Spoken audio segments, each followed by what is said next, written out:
When I saw the ingredients, I was like, did they make the same sunscreen just cheaper?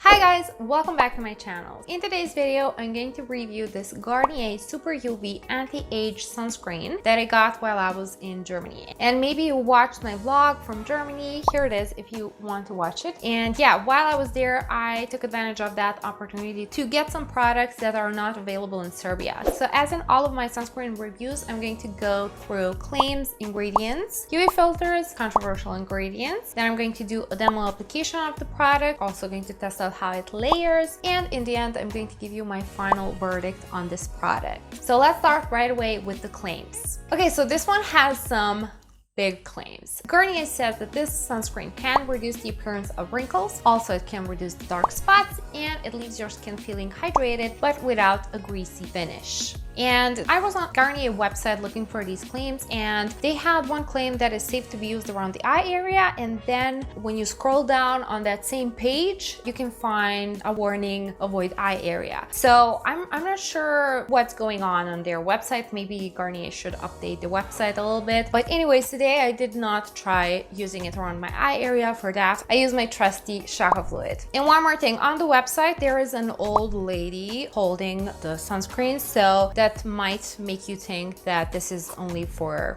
women over 40. And let's just address that right away in the beginning. No, you don't have to wait to be 40 to use this. Younger people can use it as well. You can use it even in your 20s. So yeah, there's that. Don't worry about the picture, that was just advertisement, but there's no reason why you wouldn't be able to use this in your 20s as well. Also, one more thing, it doesn't say on the packaging that it is broad spectrum for some reason, but then on the website it says that it's broad spectrum, but on the packaging and on the box in which it came in, it says nothing. So I'm not sure what's going on in there, but it does have a high UVB protection, SPF 50, and it does have UVA protection as well. And it says here that it protects against the long UVA rays, but is it broad spectrum? I guess I hope so. I hope that it is. It just doesn't say on the packaging, so maybe we can trust the website. On the website, it says that it is broad spectrum. Okay, that would be it about the claims. Claims are pretty big, I would say, but let's see if the ingredients can back up those claims.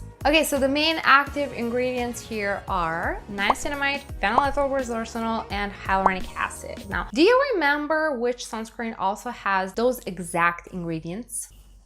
The Age Correct by La Roche-Posay, I also have a review on it. You can check it out right here. That sunscreen has the same ingredients: niacinamide, phenylethyl resorcinol, and hyaluronic acid. And that one is much more expensive than this one. So when I saw the ingredients, I was like, did they make the same sunscreen just cheaper? I'm not sure. I will definitely have to do another video in which I will compare them side by side, just to see if there's a difference in the effect on the skin, in the feeling on the skin, etc. So I cannot tell you right away, but based on the ingredients, they have the exact same active ingredients. And by the way, both Garnier and La Roche-Posay are owned by L'Oreal, so I don't know, maybe this is a dupe for La Roche-Posay Age Correct. Based on the ingredients, it could be. So stay tuned for that. I will definitely do another video in which I will compare them. Okay, so let's get back to ingredients. Niacinamide is a very good anti-aging ingredient. It does fade dark spots, and it can help in various skin conditions like rosacea, atopic dermatitis, and acne. So niacinamide is a great ingredient. Then we have low molecular hyaluronic acid, same as the Age Correct by La Roche-Posay also had low molecular hyaluronic acid.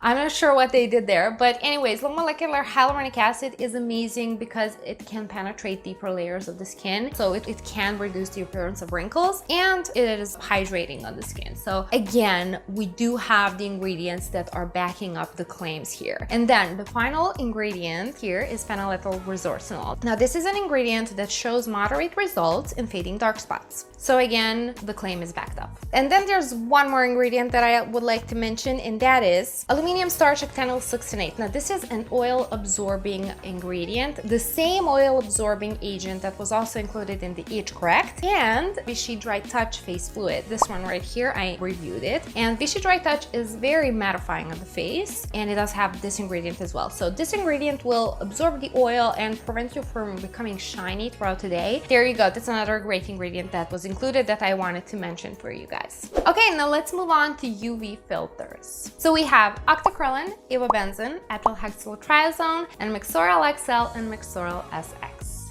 And guess what? These are the exact same UV filters that were included in the Age Correct sunscreen by La Roche-Posay. Do we have a dupe here? Maybe, we shall see. Based on the ingredients, definitely yes, we do have a dupe based on the ingredients. Anyways, octocrylene, not that strong, but it is more so helping with stabilizing ivabenzene. Ivabenzene, a very good UVA filter. And then we have ethylhexyltriazone, an amazing UVB filter. And then we have the L'Oreal Group exclusive agents Mixoryl XL and Mixoryl SX, which are great photostable UV filters. Moving on to controversial ingredients. Now this one, believe it or not, has no controversial ingredients. No fragrance, no alcohol, no nothing, so you will definitely be able to use this one even if you have sensitive skin. Now let's move on to the demo application and let's see how this product performs on the skin and how it layers. Okay, so starting off with a bare face, and I'm going to protect my under eye area with the Shock of Fluid by La Roche-Posay. And I advise you to do the same thing because Age Correct has the same ingredients and it cannot be applied around the eye area, so I'm pretty sure that this one as well cannot be applied around the eye area. I'm not sure why they wrote that on the website. I think that Garnier just needs to update the website. That's it. So don't use it around the eye area. Anyways, as you can see, it comes out very lightweight. I would say it's not thick. It's a very lightweight formulation. And at first it looks a little bit whitish on the skin, but the cast disappears very quickly as you blend it in the skin. And yeah, you have absolutely no white cast with this sunscreen. So that is great. It immediately moisturizes your skin very well and hydrates it very, very well, but it does not give you a greasy finish. And as you can see here, I do have a subtle glow, but I'm not greasy at all. And after this, I waited for 15 minutes, and here is how it is looking after 15 minutes. I still have a subtle glow, and my skin is still very well hydrated and moisturized. Okay, now let's see how this sunscreen layers. So pretty much, I did not have any problems with layering this sunscreen. The only problem that I experienced with this sunscreen was that it was peeling a little bit throughout the day, but that did not depend on how many layers I had on. It would peel even with one layer of sunscreen on my skin. And as you can see, the second layer does give me even more glow, but that is perfectly fine for me because I do have dry skin and my skin still feels very well moisturized and hydrated, so that is all great. 15 minutes later, it's still very well moisturized and hydrated and not greasy looking. I just have a subtle glow, so that's all great. Now let's see how this performs underneath makeup. So these are the foundations that I mixed to get the semi-matte finish, and the combination of these two foundations actually mattified the sunscreen so much that I did not even need powder on top. And as you can see, it's looking flawless. Foundation is looking flawless. I think it's a pretty good base for makeup. Here, when I performed a little touching test, I realized that this was matte enough to be worn on its own, but I did end up putting just a little bit of face powder on just because I knew that I was going to do a full face of makeup this day, so I didn't want to risk, and I did powder my face just a little bit. So anyways, I went ahead and I finished my face makeup after this, and here is how my face makeup is looking in the end. Yeah, it's pretty flawless, and I didn't do a whole tutorial, but here's how my makeup ended up looking in the end. Pretty glamorous. I went all in. Here I even put the lashes on and glitter and everything because I was testing the Garnier spray for over makeup after this, so that's why I did the heavy makeup today, just so you know. So stay tuned for that video as well. Also stay tuned for the final verdict on this product that is coming up next. Okay, now let me give you my final verdict on this anti-age super UV sunscreen by Garnier. Okay, so how do I put this? I love this product. I love it so much because first of all, it has amazing ingredients. Feels great on the skin, hydrates so well, and it gives me a lovely glow, which I happen to love in particular because I do have dry skin. Now, second layer does look a little bit shinier than the first layer, so that might be a problem if you have oily skin. But for me, it's not a problem, and if you do have oily skin, you can just set it with a little bit of face powder and you'll be good to go. So I love that it does not have fragrance. I love the amazing anti-aging ingredients that it has. I love that it has all the ingredients of the Age Correct sunscreen that I also love, and then it's like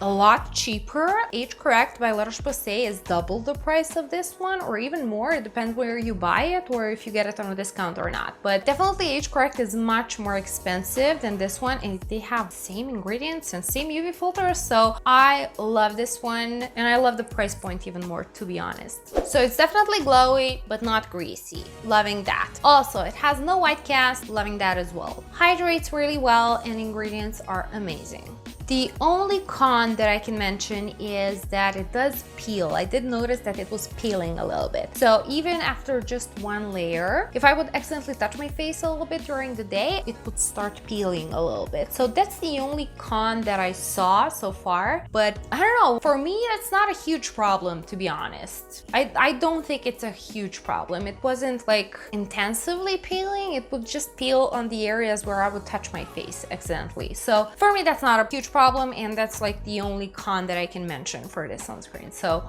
overall, do I recommend it? Yes, I can definitely recommend this sunscreen, and I am loving it. I just wish it was available in Serbia. Unfortunately, it's not, but yeah, if you live anywhere else in Europe and you can get this one, don't wait. That's my advice. So there you go. There you have it. That will be it for today's video. Definitely stay tuned for the comparison video of this one and the Age Correct by La Roche-Posay. I definitely want to see them side by side to give you my proper opinion if they're full-on dupes or not. So stay tuned for that video, and thank you so much for watching. If you enjoyed, don't forget to subscribe, like, share, all that good stuff, and I will see you in my next video. Bye!